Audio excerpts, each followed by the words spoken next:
love summer annuals. They are so spectacular. And even now, because we haven't had any really hard frost, they are spectacular still. This is a mandevilla. They come in beautiful, bright cherry red. This absolutely gorgeous pink. Isn't that beautiful? And they're viners, so you can go ahead and put them on a trellis.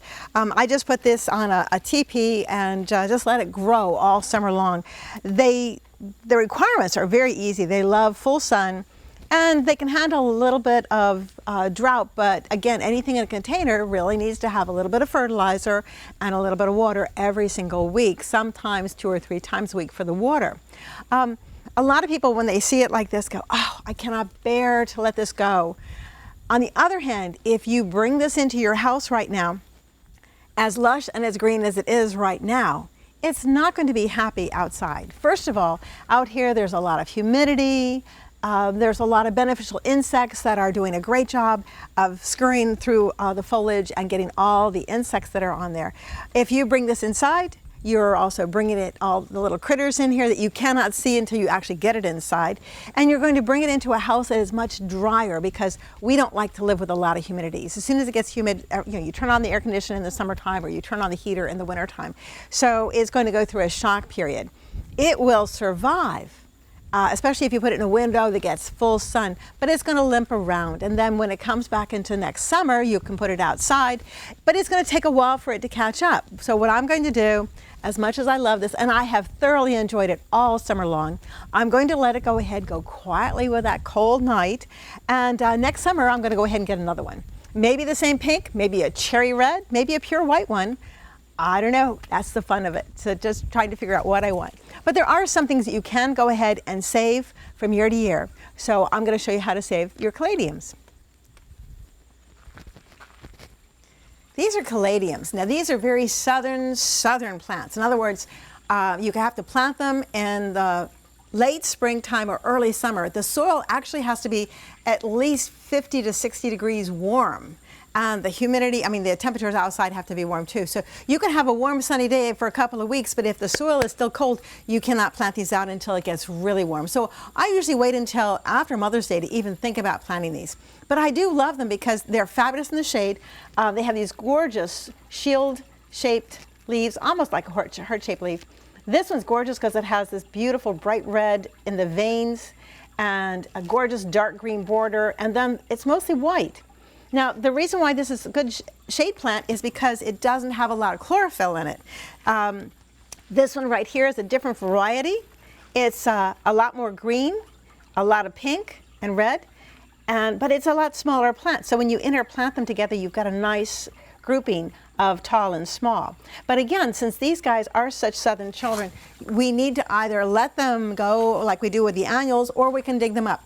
I'm going to go ahead and dig them up, so I'll show you how I'm going to dig some of these up. I'm going to leave this one for a few more days because this one is so well protected that for the most part the foliage looks still really, really good. And hopefully I'll remember to get it before it gets too cold. All right, well, I'm going to go ahead and dig these guys up. As you can see from these leaves right here, this particular caladium is pretty happy. It's got still good red color, good green color, but the rest of these leaves are old, they're tired, they've done their job.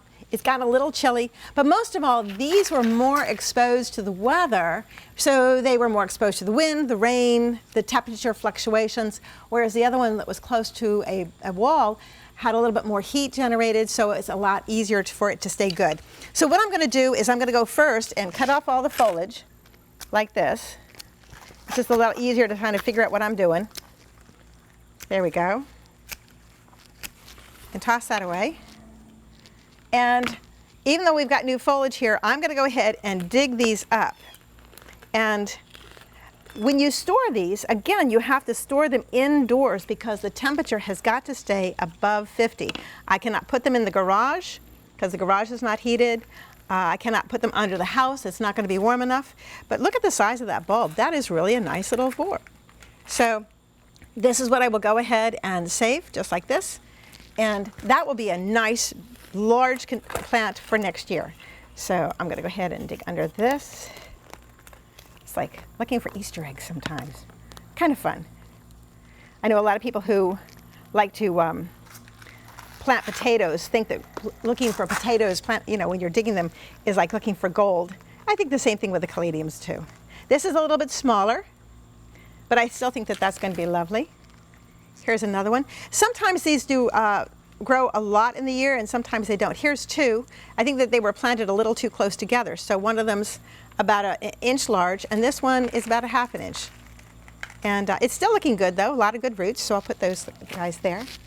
And here we go, here's another one. What I'm trying to do is pull them out and shake the soil off so I'm not doing too much damage. That's good. All right. I can hear them cracking. There we go. This is a good size one too. So that will make a nice, huge bulb next year. Okay, and there's one more here. So you have to have a dedicated space. I talked to somebody who said that, well, why don't I just bring the whole plant inside? And again, the reasons why I don't want to do that is space for the most part, but also I really don't want to bring any critters into my house that I don't have to bring in. So what I can do with this soil now is I can go ahead and compost it.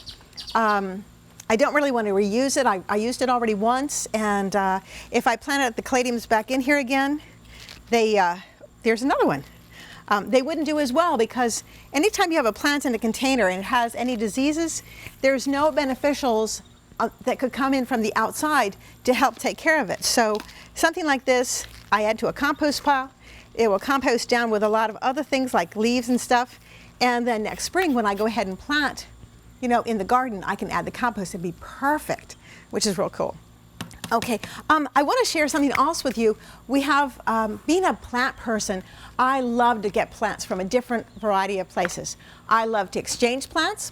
I love to purchase plants, and sometimes when you purchase plants, you get a little crazy and you go through these catalogs. Have you ever been there before? These catalogs have the most beautiful pictures. You go, oh, I've got to get them. So what you end up getting, though, is what they call bare root. So let me show you how we take care of our bare root plants before we hand them out into the garden.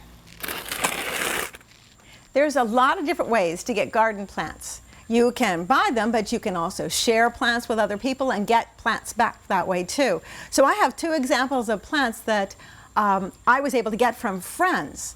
This one I got just recently, and it's been growing in the ground all summer long. So we just dug it up a couple of days ago, and this is a daylily, and as you can see, some of the foliage is starting to fall apart, which is normal for this time of year. And you can see that it had weeds that we pulled, ripped the weeds out. Here are some of the actual roots of a daylily, which are kind of cool. They have these great big storage roots, which hold lots of nutrients and help them get through the winter really nicely. So if I was going to share with a friend, I could easily just go ahead and say, here, this is a very small daylily plant, complete with roots, storage roots, and the top, really cool. But what most people want is a great big one. So here's the great big one. So I put this in a container so that I could go ahead and get more roots here because it was growing so well in the garden, but I pulled it out of the garden. Actually, I dug it out of the garden. So by putting it in a container like this, I'm going to head and, here we go, making a mess here. Gardening is always fun. I'm putting them in a container so that they will be able to generate really good roots while they're in a very contained area. These are daylilies that I ordered through a catalog, and all the catalog plants that I got, I've got lots of daylilies, and I also have irises, and they're all named varieties. So what we did is we put these wild orange green flags in, and this is like Majestic Move. I love these names, Lavender Stardust. That one's called Lavender Stardust because this particular daylily has what they call diamond dust effect on the flower, so it glistens, which is really cool. This one's called Blueberry Candy. These names just remind me of a candy store when you go, oh my gosh, everything looks good, but you buy it almost because you love the name of the sound. But anyways, getting back to this daylily. Here is Majestic Move.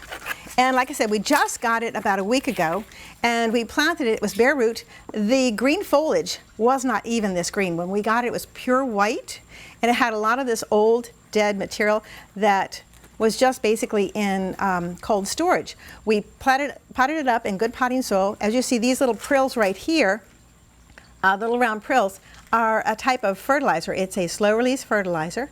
And what we're doing is we're just trying to grow the roots of this little guy here so that they will fill the pot. So in about a month, when I plant it out, instead of having a very weak system because it's just been put out of storage, it will have lots of foliage and it will have wonderful, wonderful roots. Now, as we get colder, the foliage will go ahead and brown out because some of the daylilies are evergreen, but some of them are not. And if it's not, it'll go ahead and die back, but the roots will continue to be really, really good. And it will be perfect to go ahead and plant. This time of year, the days are cool, but the soil sometimes is still warm. So that's my thought, is go ahead and plant a lot of things while the soil is still warm and easy to work with. So these are growing really nicely. Let me put Majestic Move back in. Let me show you these irises. These are kind of funny how they are. This is how they come. And it's got the name on it. And this is last year's, what they call leaves or fans. And here's the corm right here. Well, this doesn't look like anything right here, but if you look down here, you can see some of there's a little bit of green there, just a little bit. This one is doing a lot better. It's got a lot more green here. So that'll be kind of fun. Now, the reason why we ended up getting these from a catalog, like everything else, you know, you have to look through catalogs and you talk to people. These are, for the most part, all what they call re-blooming plants. The daylilies should rebloom. They should bloom in the spring, throughout the summer, and then sometimes in the fall. And the iris usually bloom in the springtime, but now some of the new rebloomers will bloom again in the fall, and that is so cool. So I want to show some of those with you too. I do want to show you, this is a success story in my opinion. This is a hosta that a friend got for me. She dug it out of her garden, and as you see, the fall foliage is starting to break it down, and the cold is starting to really hurt it, so I'll just go ahead and pull those off. But I got this back in July, and I carried it in a suitcase without any soil. So let's see if this has any roots. Let's see. Oh, good, look. So we have a little bit of roots. Notice how bright white they are. These are very healthy and happy roots. So this hosta is a success story. I will go ahead and be able to plant this knowing that the roots have grown all through the pot, and the plant will be healthier because of that. And wherever I plant it, it will have a really good start rather than an iffy start. Now, being a hosta, I'm lucky I have 2 outdoor honey cats that will take care of the moles, well, the voles actually. And I probably will plant it in the fenced-in areas to keep the deer away. But let me show you some of those beautiful reblooming plants.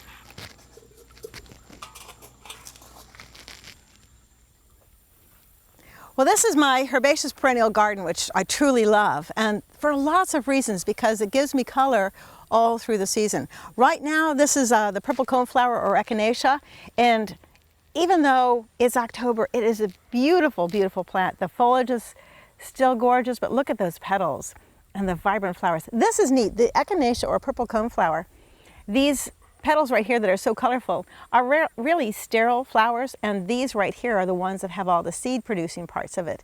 But these guys right here are out there with their vibrant color to say to all the pollinators, come here. Here is where all the good food is. And I'll tell you, during the summertime, all summer long, and if it warms up a little bit, I will still have a few butterflies. So that's kind of fun. I have moths, I have butterflies, I'll have bees, I have all the other little beetles that are pollinators. And so the garden is always alive with not only color, but also life that's besides flowers, which is kind of fun. The other thing is, you probably noticed that there's a lot of dead flowers here. And I'm leaving these here because, to be honest with you, all through the fall and into the winter, the goldfinches will come by and they'll pick the seeds apart like this, and they'll actually eat the seeds. So what they don't eat will get scattered, and I'll have more flowers next year. But it's nice to see the goldfinches out because they're just so cute, and they look at me like, we're eating here now, move on, move on. So I do love them. So this is really kind of fun. Now, I promised you a rebloomer, so let me show you a rebloomer. Okay, this is a gorgeous reblooming iris. It's just a white iris, and you know, nothing truly special. It has beautiful, these petals right here are called the falls because they gracefully arch down, and these are called the standards, like a flag would be a standard. And actually the term iris, the common name is flags, because they do bloom and they look like flags. what's cool about these guys, when most of the time, like I said, they bloom in the springtime, but sometimes genetics kind of give you a different kind of plant. And this one apparently started blooming in the fall. Somebody noticed that and said, hey, and then they divided it, and they are sold now as reblooming because they do bloom in the springtime, but then again, they'll bloom in the fall. The nice thing about the fall blooming is if it doesn't get too cold, then the flowers will stay really good. So this is a flower, and there's a new flower right here. This one right here has got 1, 2, 3 buds. This has got 1, 2, 3 more buds here. So I've got a whole bunch more flowers ready to come out, which are just, to me, amazing. I love it. I don't know whether you guys remember this, but this is the pentas that we planted in the springtime. Another name for this is a star flower, and it's absolutely gorgeous. The butterflies, the hummingbirds, all of the pollinators absolutely loved it. And I planted this in the early springtime, and the daffodils still had the green foliage, and I planted in among the daffodils. If you look on the mulch right here, you can still see some of the daffodil foliage that's just sort of hanging around. Most of it has decomposed. But it did the job. It hid the daffodil foliage as it turned kind of yellow, and look how lush this is. And like I said, the pollinators have loved this. Speaking of mulch, a lot of times people say, oh, how much mulch should I use? I think that people don't realize that the mulch that they're buying now is completely different than what we had 20 years ago. 20 years ago, we had a mulch that was a bark mulch. So when you got pine bark mulch or hardwood bark mulch, that's exactly what you got. Now we have hardwood mulch, which is a combination of the bark of the tree, which breaks down very slowly because of all the components in it that are very, very tough, and the actual wood. The reason why we're doing this is when the economy crashed about 10, 15 years ago, when they were cutting down the trees, they didn't want to go ahead and throw away a lot of the trees, so they were going ahead and mixing some of the wood with the bark. So you all of a sudden have a lot of these unusual things coming out in the mulch. Things like dog vomit fungus. Ugh, dog vomit fungus. Pretty nasty. It doesn't hurt anything, but it looks really funky. And then there's all kinds of other little things that grow into it. But mulch is still a good thing to put down because what it does is it protects the roots of the plants from the heat of the sun. It maintains the soil moisture, and to a real good extent, it keeps a lot of the weeds down.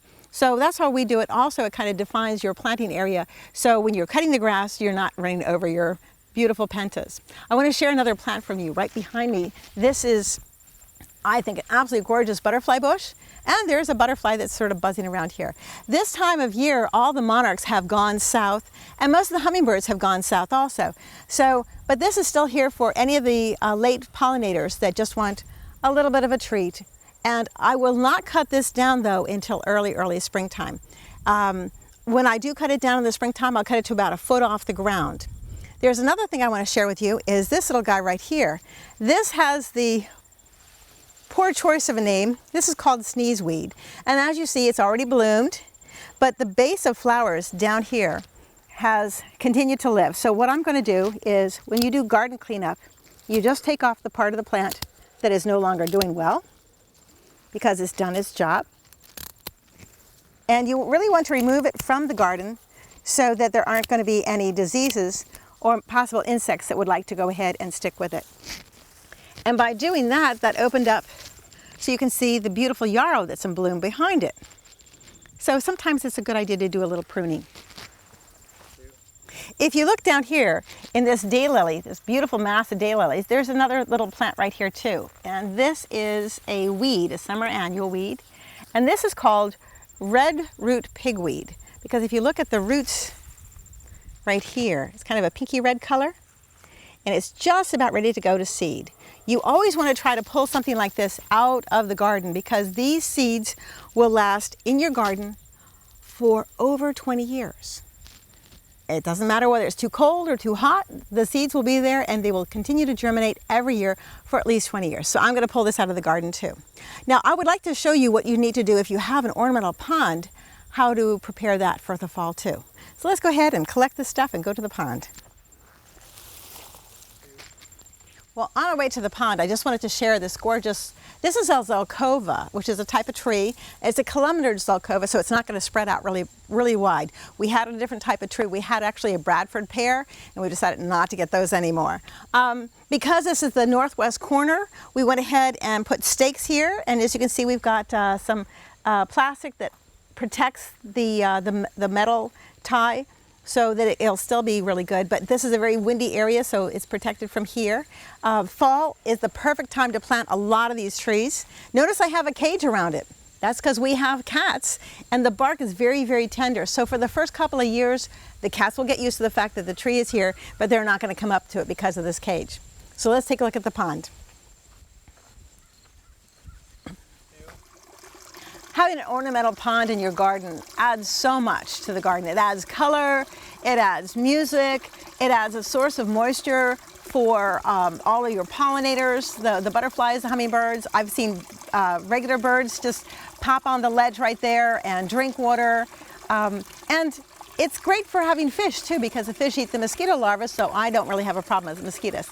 But this time of year, the plants are starting to die back. And when the plants started to die back, that's when you need to actually remove them from the pond, because if they die and go down into the water, then they're going to decompose underwater. As they decompose underwater, they're going to rob oxygen from the water. Not a good thing for the little fish that live there. The other thing is when the plants are no longer there, the fish no longer have cover. So I'll go ahead and pull out these plants. These are water hyacinths, and as you can see, they have a very amazing root system, but they're very good about getting all the excess of nutrients that the fish go ahead and give, because fish do pee in the water. So I'll go ahead and dump this. What I'm going to do is I'm going to go ahead and create a safe place for the fish to hide from the great blue heron, because as you know, we have a lot of great blue herons in the area. I'm going to use two different cinder blocks, and I'm going to go ahead and cut this, because when I put the cinder blocks on the floor of the pond, I don't want the cinder blocks right on the floor. So I'll go ahead and put this on in. Hopefully the fish will move away a little bit. There we go. There they go. Okay, and hopefully I can get this in here without falling in myself.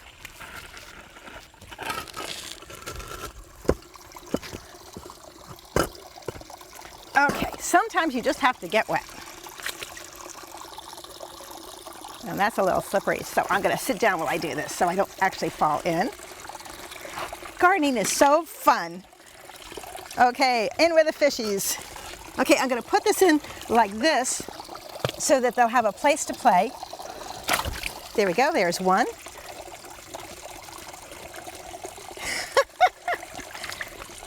How many people get the chance to play like this in their garden? There we go. And the other one. Now the reason why I have it on the side like this is I want the fish to be able to have a place to play and stay away from the great blue heron, but I can go ahead and remove it in the springtime. There we go. There we go, good. And I'll put the top on it because I don't necessarily want to see that. And